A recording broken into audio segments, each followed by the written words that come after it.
Students, मेरा नाम प्रीति है और आपका बहुत बहुत स्वागत है आपके इस यूट्यूब चैनल पर जिसका नाम है लेट्स ब्रेक इट। हम एनटीयूजीसी नेट पेपर 1 की तैयारी करते हैं हिंदी में। तो जिसने भी चैनल को सब्सक्राइब नहीं किया है फटाफट से चैनल को सब्सक्राइब कर लीजिए। इसी के साथ साथ आप हमारे टेलीग्राम ग्रुप से भी जुड़ सकते हैं जिसका नाम है let's break NET JRF with Preeti.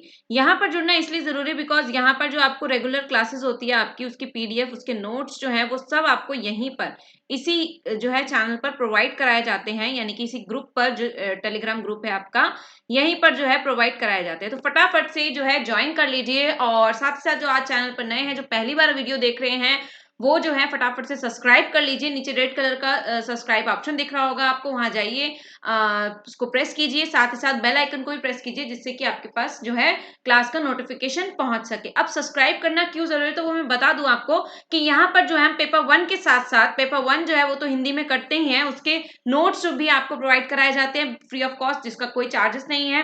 Practice sessions करते हैं, एमसीक्यूज पीवाईक्यूज करते हैं, साथ ही साथ पेपर 2 जो कि हमारा हिंदी लिटरेचर है, हिंदी साहित्य है, उसके भी कुछ चीज, उसके भी कुछ most important topics, most important विषयों को हम यहाँ पर डिस्कस करते हैं, कुछ टिप्स और ट्रिक्स के साथ करते हैं जिससे कि आपके जो मार्क्स हैं वो वहां पर कंफर्म हो जाए। और वो चीजें हम यहाँ पर करते हैं, और जो चीजें आपको अक्सर याद करने में प्रॉब्लम क्रिएट करती है, याद नहीं होती, बार बार याद करते हो भूल जाते हो, ऐसे काफी सारी ट्रिक्स हमने की है। परिणाम उन्मुख बैच की लिस्ट में आप चेक करोगे प्लेलिस्ट में, तो वहां पर आपको काफी सारी चीजें मिलेंगी। लगभग 18 से 19 वीडियोस अब तक अपलोड हो चुकी है, तो जिसने भी नहीं देखी है जरूर देखें, आपको उससे हेल्प जरूर होगी।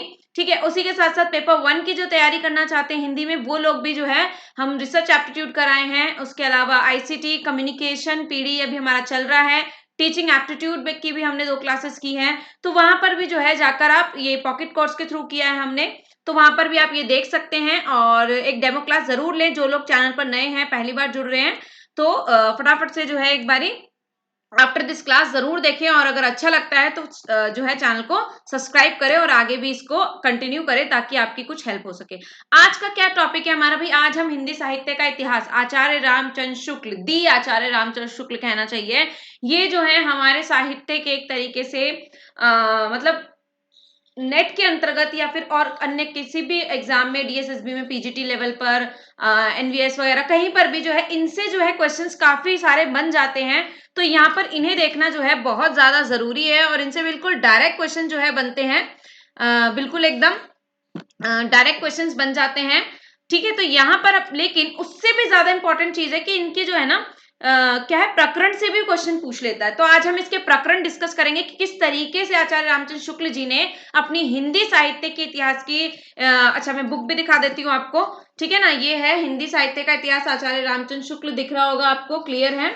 तो ये वाली जो बुक है मेरे पास है, इससे ही मैंने किया है, कमल प्रकाशन की ये बुक है, आप लोग देख सकते हैं। ठीक है, तो ये है, बहुत महंगी नहीं है। जो लोग स्टार्ट करना चाहते हैं, अभी नए दिसंबर के लिए प्रिपरेशन कर रहे हैं, वो लोग जरूर ये किताब खरीद लें, बिकॉज ये किताब आपके लिए एक तरीके से अमृत का काम करेगी और आपको आपके एम तक पहुंचाएगी। ये मैं पहले भी डिस्कस कर चुकी हूँ जब हमने की थी मोस्ट इंपॉर्टेंट बुक्स की, हमें कौन कौन सी किताबें जो है पढ़नी चाहिए, तो उसमें सबसे पहला नाम आता है हिंदी साहित्य का इतिहास, आचार्य शुक्ल जी। ठीक है, तो आज हम काफी सारी चीजों इसी से रिलेटेड बात करेंगे कि क्या पढ़ना चाहिए, किस प्रकार के प्रश्न आते हैं, क्या होता है क्या नहीं।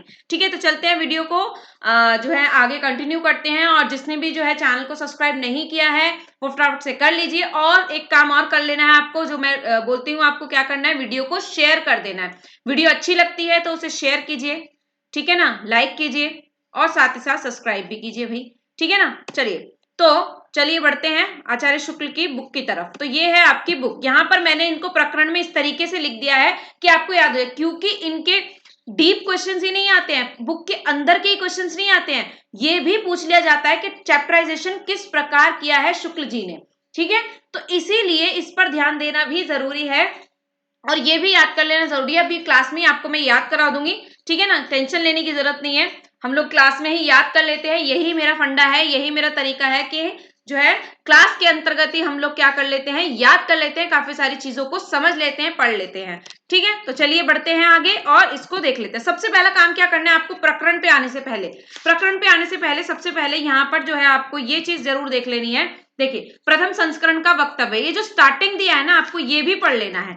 यहाँ पर जो ये स्टार्टिंग करते हैं ना, एकदम स्टार्टिंग प्रस्तावना टाइप्स दिया होता है, तो उसको भी आपको एक बार रीड जरूर कर लेना है। रीड करने के बाद आप यहाँ पर से भी आपको काफी सारी चीजें जो है मिलेगी। ठीक है, फिर उसके बाद यहाँ पर संशोधित और परिवर्धित संस्करण के संबंध में 2 बातें। यहाँ मतलब एक एक चीज यहाँ पर इंपॉर्टेंट है। अब मैं आपको ये बताती हूँ, देखिए यहाँ पर जो है ये काल विभाग जो दिया है ना सबसे पहले पेज पर, जो आगे जाकर मतलब कि जहां से आपके जो है आदिकाल शुरू होने से पहले जो दिया है ना पेज, यहीं से जो है क्वेश्चन बन गया था। ठीक है ना, यहीं से क्वेश्चन बना हुआ है, आपको ऑलरेडी पूछा हुआ है, तो इसको भी पढ़ना जरूरी है, यानी कि एक एक चीज यहाँ पर जरूरी है। तो यहाँ से ये पढ़ेंगे, उसके बाद आगे आएंगे आप आदिकाल के ऊपर। ठीक है ना, आदिकाल के अंतर्गत जब आप आएंगे आदिकाल में, तो सबसे पहला आदिकाल, ये तो आप लोगों को पता है कि 4 भागों में बांटा है आचार्य शुक्ल ने। आदिकाल यानी कि जिसे वीरगाथा काल भी कहा है, फिर उसके बाद मध्यकाल यानी कि पूर्व मध्यकाल, उत्तर मध्यकाल यानी कि भक्ति काल और रीति काल, फिर आता है आपका आधुनिक काल। इसी के अंतर्गत हम बात करेंगे। तो यहाँ पर 4 प्रकरण दिए, 4 चैप्टर्स में जो है डिवाइड किया है किसको, आदिकाल को। अब देखिए एक चीज जो कॉमन है, यहाँ पर आदिकाल है, प्रथम प्रकरण क्या है इनका, तो प्रथम प्रकरण है इनका भाई सामान्य परिचय। ठीक है, इसमें भक्ति काल के अंतर्गत प्रथम प्रकरण क्या है, एक पहला चैप्टर क्या है, सामान्य परिचय। रीतिकाल के अंतर्गत पहला प्रकरण क्या है, सामान्य परिचय। और यहाँ पर भी इस तरीके से, इसको तो थोड़ा सा अलग से बात करनी पड़ेगी, स्पेशल केस है। तो जहां पर भी आप देख रहे हो, जितने भी इन्होंने 4 भागों में जो है डिवाइड किया है, उसके अंतर्गत पहला जो चैप्टर है वो सामान्य परिचय से ही शुरू किया है इन्होंने। तो पहले वाले को तो याद ही नहीं करना पड़ेगा आपको, पहले वाले को तो एज इट इज याद हो जाएगा, भाई सामान्य परिचय सब में दे रहे हैं। उसके बाद आगे आएंगे तो यहाँ पर ये 2 भाषाओं की बात करते हैं, आदिकाल के अंतर्गत ये 2 भाषाओं की बात करते हैं, पहली देश भाषा और दूसरी मतलब पहली अपभ्रंश भाषा और दूसरी देश भाषा। तो इनको देखेंगे, पहले प्रकरण यानी प्रकरण 2 में है अपभ्रंश भाषा और प्रकरण 3 में है क्या, देश भाषा। अब यहाँ से भी देखो एकदम डायरेक्ट क्वेश्चन आया हुआ है, अभी मैं आपको पढ़कर बताती हूँ सामान्य परिचय से। देखो यहाँ पर दिया हुआ है, प्राकृत की अंतिम अपभ्रंश अवस्था से ही हिंदी साहित्य का आविर्भाव माना जा सकता है। ये ऑलरेडी पीवाईक्यू में कथन में पूछा गया आपका कि कथन किसका है, कहां से लिया गया है। अब यहाँ पर उस समय जैसे गाथा कहने से प्राकृत का बोध होता था, वैसे दोहा या दुहा कहने से अपभ्रंश या प्रचलित काव्य भाषा का पद्य समझा जाता है या अपभ्रंश समझा जाता है या डैश समझा जाता है। इस तरीके से ये क्वेश्चन भी आया हुआ है, यानी कि एक एक लाइन इंपॉर्टेंट है गाइस। और ये जो थोड़ा सा बता रही हूँ मैं डीप में स्टार्टिंग से, ये उन लोगों के लिए नहीं है जो ऑलरेडी मतलब इस पर काम कर चुके हैं, ये उन लोगों के लिए भी है क्लास गाइस जो अभी अभी शुरुआत कर रहे हैं। और शुरुआत करना भी बहुत ही ज्यादा जो है अच्छे तरीके से होती है, तभी जो है हम एक अच्छे लेवल पर पहुंच पाते हैं। इसीलिए थोड़ा सा पेशेंस रखिएगा, जिन लोगों को पता है। ऐसे में सोचेगा कि मैम मतलब बेकार की चीजें बता रही है, नहीं, ये उन लोगों के लिए इंपॉर्टेंट है जो लोग अभी पढ़ना इसको स्टार्ट करेंगे, है ना, मतलब जो दिसंबर के वाले एस्पिरेंट्स हैं उनके लिए एक तरीके से समझ सकते हैं आप। ठीक है, तो अपभ्रंश और देश भाषा इन 2 हिस्सों में बांटा। यहाँ पर इन्होंने कुल 12 जो है रचनाएं मानी है इस समय की। ठीक है, जिनमें से 4 जो है आपकी किसमें रखी है, 4 भाषाएं जो है आपकी किसमें, सॉरी 4 ग्रंथ माने हैं इसमें। 2 भाषाओं के अंतर्गत अपभ्रंश और देश भाषा के अंतर्गत 4 ग्रंथ माने हैं।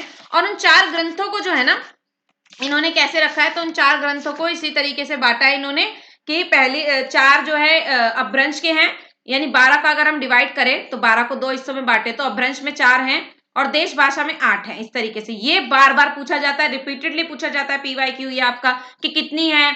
अब फिर कौन कौन सी, अगला प्रश्न बनता है कौन कौन सी है, तो ये भी आपको पढ़ लेना है कि भाई कौन कौन सी है। देखो शुरुआत में दिया हुआ है पेज पर आपके ये, ठीक है ना, स्टार्टिंग में जहां पर ये वक्तव्य दिया है ना वहीं पर दिया हुआ है आपका विजयपाल रासो, हमीर रासो, कीर्तिलता, कीर्ति पताका। ये 4 जो है अपभ्रंश में रखी है और 8 जो है देश भाषा में रखे। कौन कौन सा है, खुमान रासो, बिसलदेव रासो, पृथ्वीराज रासो, जयप्रकाश, जयचंद प्रकाश, जय मयंक, जस चंद्रिका, परमाल रासो, खुसरो की पहेलियां और विद्यापति की पहेलियां। ये 8 जो ग्रंथ है वो किसके अंतर्गत रखे हैं, ये रखे हैं आपके देश भाषा के अंतर्गत। ठीक है, तो ये एक एक लाइन यहाँ की इंपॉर्टेंट है। और फिर ये अंत में देते हैं प्रकरण अंतिम प्रकरण जो होता है, अंतिम चैप्टर जो होता है वो फुटकल रचना, यानी कि इसके अंतर्गत, यानी कि इन्होंने जिस रूप में बांटा है इसको, उसके अलावा अगर कुछ बच जाता है तो उसको ये कहाँ रखते हैं, फुटकल में। अब देखिए सभी में फुटकल देख रहे होंगे आप, यहाँ पर भक्ति काल में देखिए, यहाँ पर भी अन्य कवियों के रूप में फुटकल ही है एक तरीके से।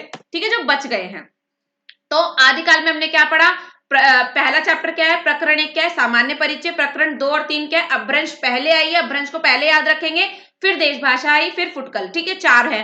अगला आते हैं भक्ति काल, बहुत इंपॉर्टेंट है, याद रख लेना भी इसको, इंपॉर्टेंट है और यहीं से क्वेश्चन बनता है, यहाँ से क्वेश्चन आया हुआ है।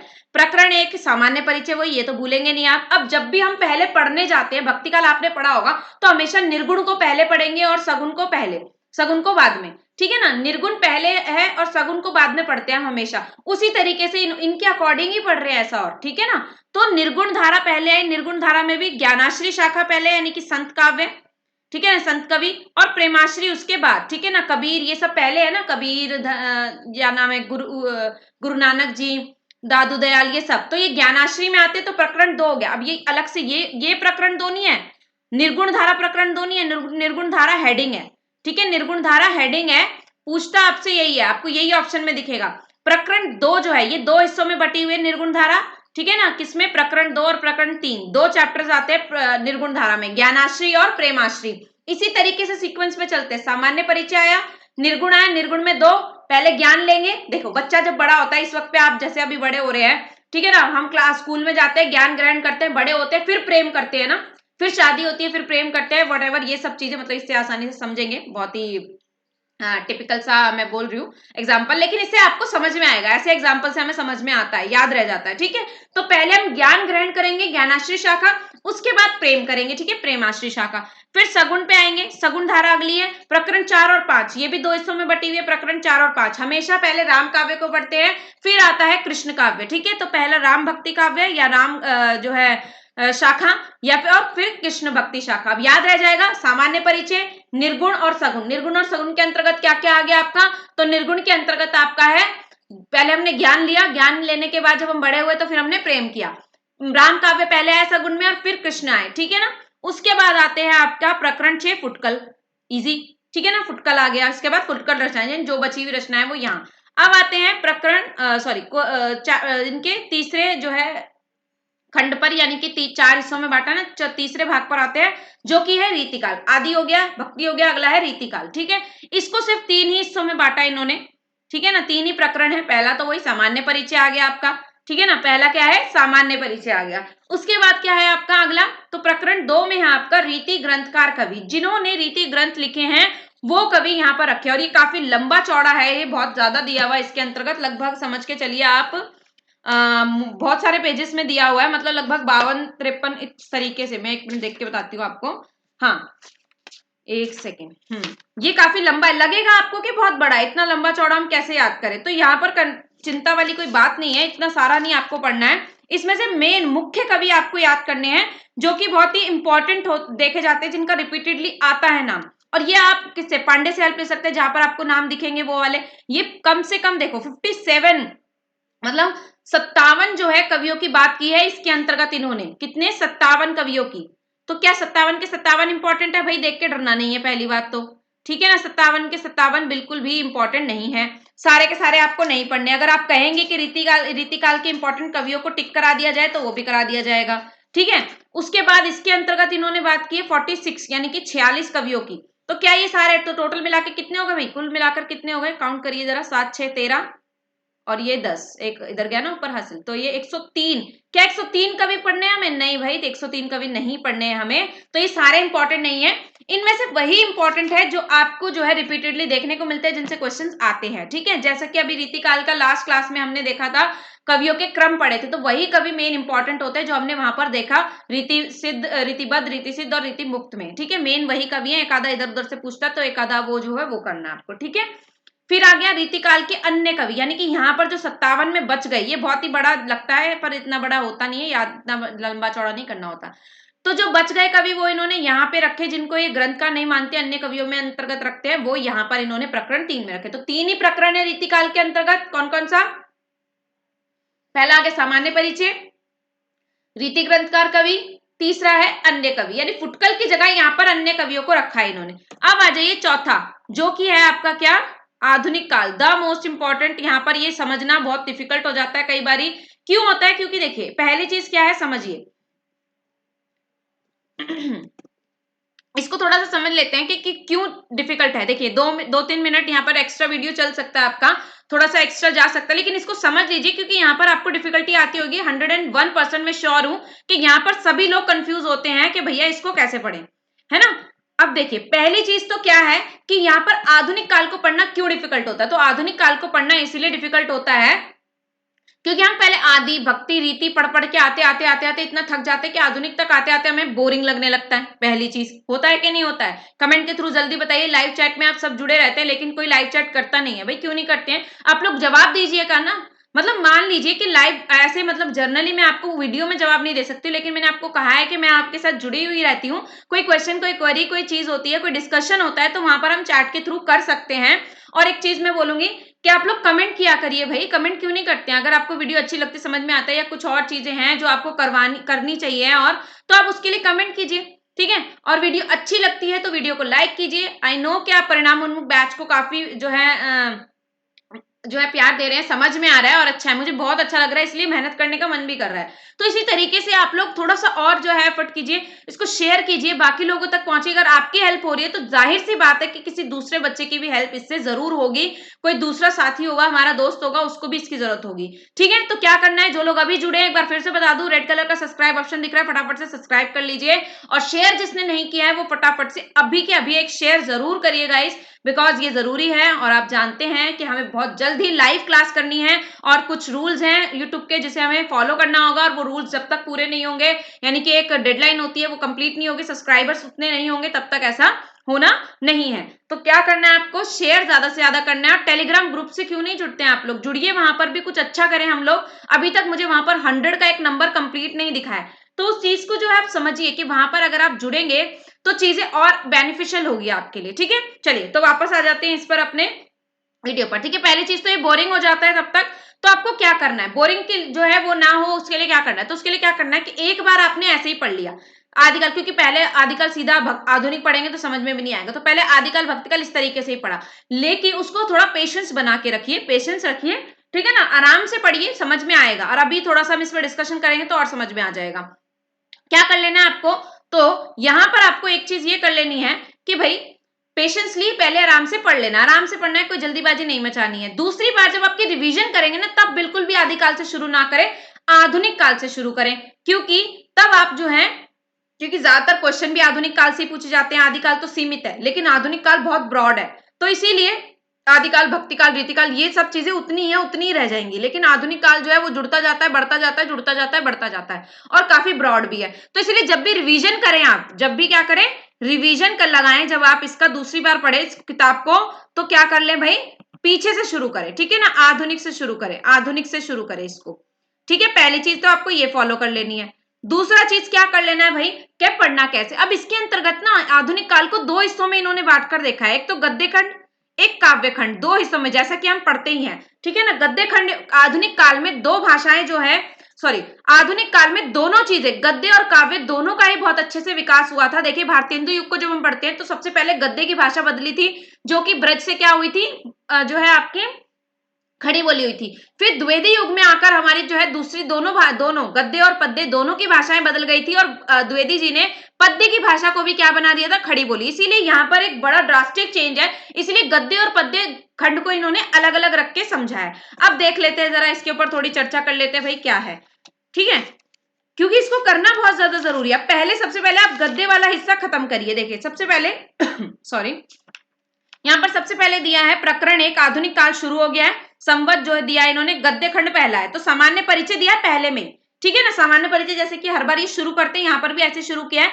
तो पहला हिस्सा अब आपको इसको ये मान के चलना है कि दो चैप्टर में ऑलरेडी पहले से डिवाइड है। आधुनिक काल को पहले इन्होंने दो हिस्सों में बांट दिया है, पहला जो है गद्य और दूसरा जो है पद्य में, ठीक है। तो गद्य खंड में इन्होंने पहले शुरुआत में दे दिया, इन्होंने दो भाषाओं के बारे में बात करते हैं, खड़ी बोली और ब्रज के बारे में, उसको अच्छे से पूरा एक्सप्लेन कर लेते हैं ये, ठीक है ना, उसको पूरा पहले एक्सप्लेन कर लेते हैं। उसके बाद ये आते हैं किस पर, पद्य पर, ठीक है ना। ये फिर दो तीन प्रकरणों में इन्होंने डिवाइड किया हुआ, फिर जाके कहानियां ये सब के बारे में, उपन्यास कैसे हुए, मतलब जितना भी पोर्शन गद्य के अंतर्गत आ जाता है ना, वो सारा ये यहाँ पर ले लेते हैं। फिर आते हैं ये किस पर, तो भाई फिर आते हैं ये पद्य के ऊपर, ठीक है ना, फिर आते हैं पद्य पर। काव्य खंड यानी कि काव्य खंड यहां से शुरू होता है इनका काव्य खंड। अब काव्य खंड कैसे शुरू हो रहा है ये देखिए, काव्य के अंतर्गत जितनी भी चीजें आएंगी वो सब ये यहाँ पर लगा लेते हैं। देखो पहले गद्य दिया हुआ है, ब्रजभाषा खड़ी बोली को समझा हमने, फिर गद्य का आविर्भाव प्रकरण 2 में, फिर आया आधुनिक गद्य साहित्य की परंपरा, फिर उसके बाद भी आगे दे रहे हैं, ठीक है, गद्य के बारे में ही चल रहा है। तो फिर उसके अंतर्गत फिर 3 प्रकरण दिए हुए, फिर गद्य के बारे में है।